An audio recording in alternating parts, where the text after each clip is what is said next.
Having worked in supply chain myself, I think everybody's aware of risk management upfront and during the onboarding and while you work with vendors.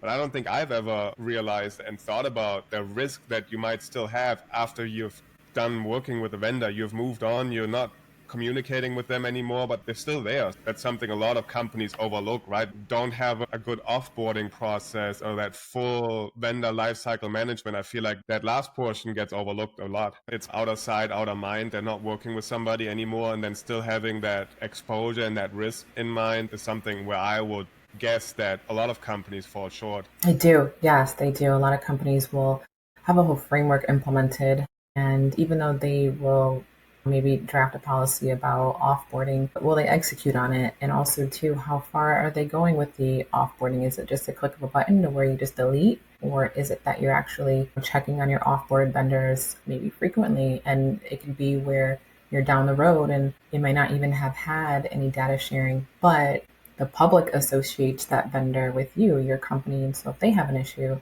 they may associate that with your company. And so you may need to get documents out or get communication out to your clients and reassure them that you have no ties, you have no business relationship.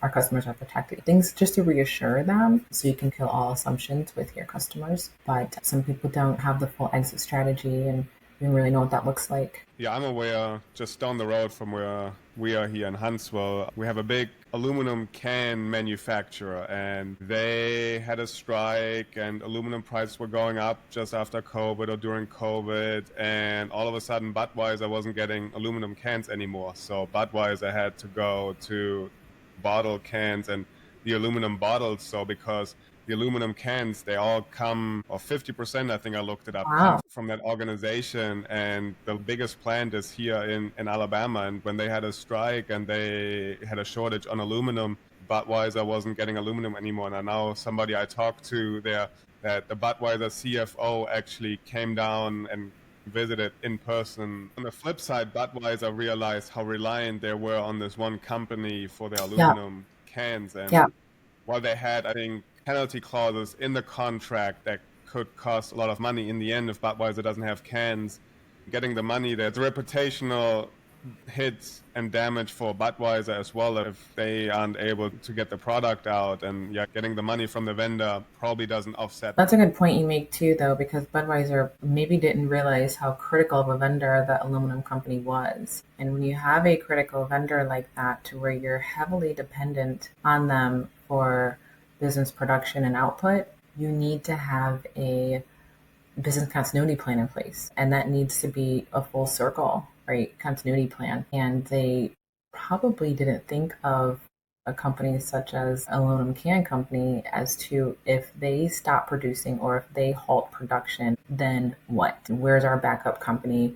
Where is it coming from? What country are we now talking about? How fast can we switch over production or shipping? So I don't think Budweiser planned for that. And that was poor on Budweiser, in fact, to where if there isn't another company or if they haven't had another company procured, but as a backup more say, then they didn't have a full-blown business continuity plan. Yeah, and I think that's something a lot of companies learned during and after COVID, right? When the supply chain just got thrown into disarray, and really a lot of companies realized that they are single source on a lot of critical vendors. And if China is shut down due to COVID or now tariffs, I think risk mitigation just has been pushed in the forefront, right? For making sure that we really maybe don't just source out of one region, but we really should have two regions in case something happens in region A. And really, we can't be single source on critical components. And right, do we have to have a second, third, maybe even, right? How far do we go down and how much do we qualify and split up our volume? In the end, I think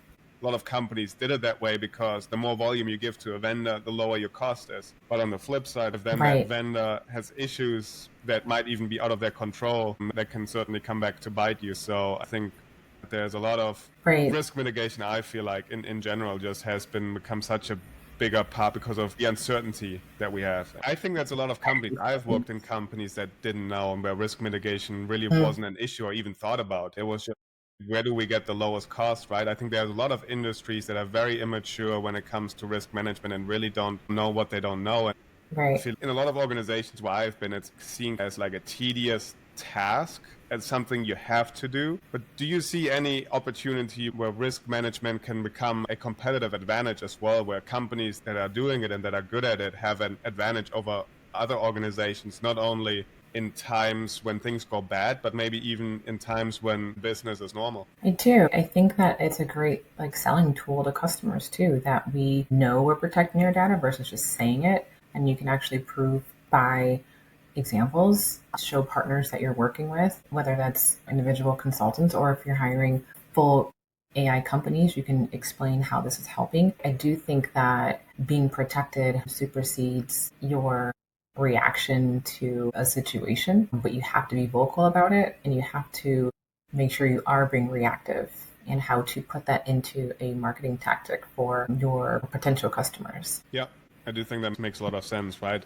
Being able to prove to potential customers that you're reliable, and right, it could be on the data side, it could be on the delivery side, right, where you're saying, hey, even if something happens, you're still getting your product, your data isn't being stolen, and right when everything else is equal, can definitely be a deciding factor where somebody Yeah. would work with you. So Yeah. I think that's Yeah. a very good point. Yeah. If you don't have your policies in place about even business continuity, like we talked about, having that in place to where you can show your customer base that if something were to happen, we have a backup plan, we have a backup vendor. We're not putting all of our eggs in this one vendor. Having that to show can also help you when the trust over, like you said, when the playing field turns equal, it's how much better can this vendor or company perform given a environmental, political, natural situation that may happen. People want to make sure that business continues and they still get their output that they're paying for or desire.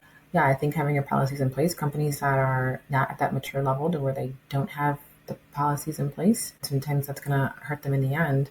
And also when you want to work sometimes like governmental kind of contracts and entities, you have to have certain documentation in place when you go to submit requests for bids and things like that. Having those documentations already ready and policies, procedures will help you in either the near or future when you do need to display them. Nobody wants to see just documents dated yesterday either. They want to make sure that you have years of knowledge and experience that you know what to do, when to do.